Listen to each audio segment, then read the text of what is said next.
Yes, hello mga kamamsi and friendship and welcome dito sa The Lone Villa ng General Trias, Cavite. So ito, ipapakita ko po sa inyo ang aming room. Dito po kami matutulog na tatlong double deck, then tatlo lang po kami dyan. Kaya tag-isa kami ng bed. So ayan, then ito na po yung labas ng villa.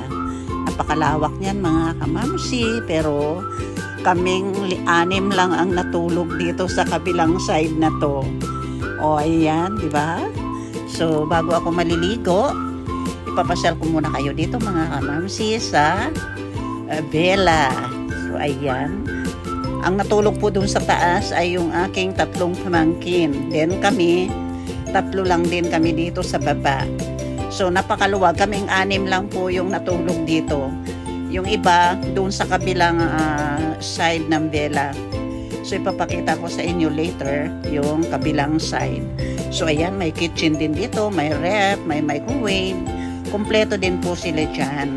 Kaya sa gustong mag-chicken, mag-inquire lang po kayo sa The Lone Villa. Dito lang po yan sa General Trias, Cavite. So kami po ay nag-overnight lang dito dahil dito nag-celebrate yung aking pamangkin sa kanyang 30th birthday. So ayan, ngayong umaga po ay ipapasyal ko kayo dito sa loob ng villa. Ayan. So later, maliligo po ako dito sa swimming pool at ako'y nag-iisa lang. Tulog pa yung mga kasama ko, kaya suluhin ko na itong swimming pool dito mga kamamsi.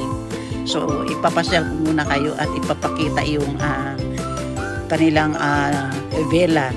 So ayan, napakaganda, napakalinis. So ayan, ang ganda dito mga kamamsi. So ayan, may ano pa sila, tire bench. Then may bilyaran din mga kamamsi.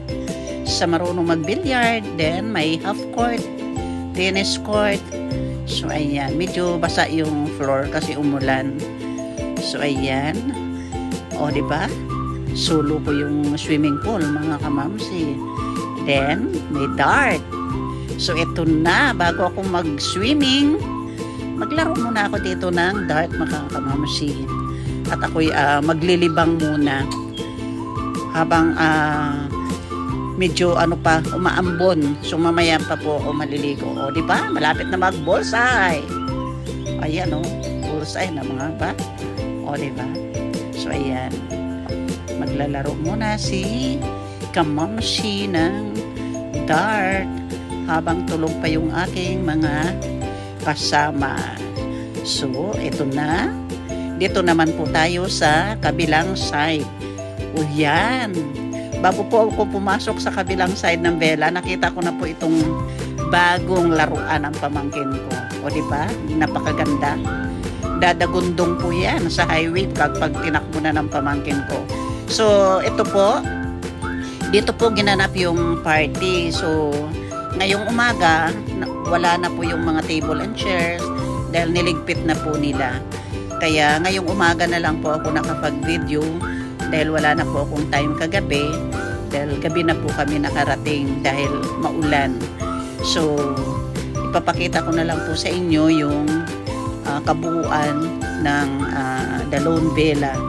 Ito po yung sa kabilang side, dalawang side po ito, dalawang pool.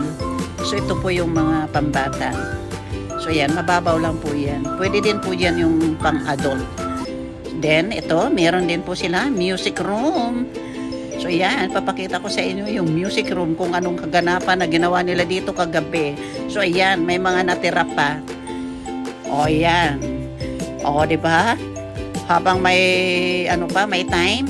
Yan, sinubukan kong kumanta dyan mga kamamsi, kaso wrong timing. Nalubat po yung microphone dyan. So ayan, kunting kimbot-kimbot na lang dyan mga kamamsi. At yung microphone nila ay palubat na. Kaya on and off na yan mga kamamsi. So ito na. Let's start to swim na mga kamamsi. So ito na, maliligo na ako at sulong-sulo ko na yung swimming pool.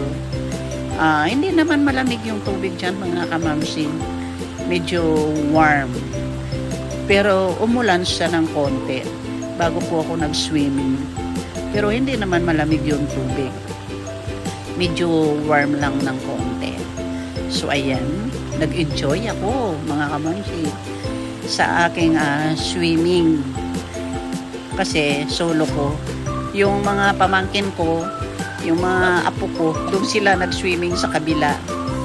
So ako, solong-solo ko ito dito mga kamamsi. Walang mga pasaway, walang magulo. So ayan, ako, sarap na sarap ako dito maligo mag-isa mga kamamsi. Nag-enjoy talaga akong mag-isa dahil sinulo ko yung swimming pool. Nakita ako ni Tintin, tawa siya ng tawa kasi sinulo ko daw yung swimming pool. Wala raw akong kaagaw. Ayan, o diba? Kaya ito, enjoy na enjoy.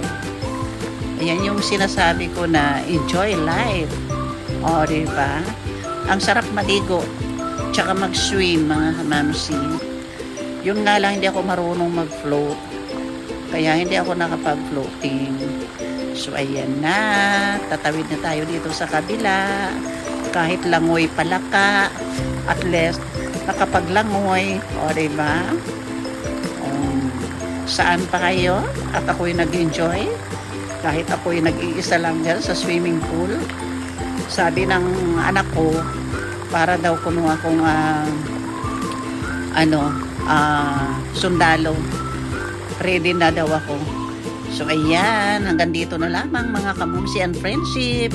Thanks for watching and don't forget to like, share, comments, subscribe, and see you on my next vlog. Bye-bye and God bless you all.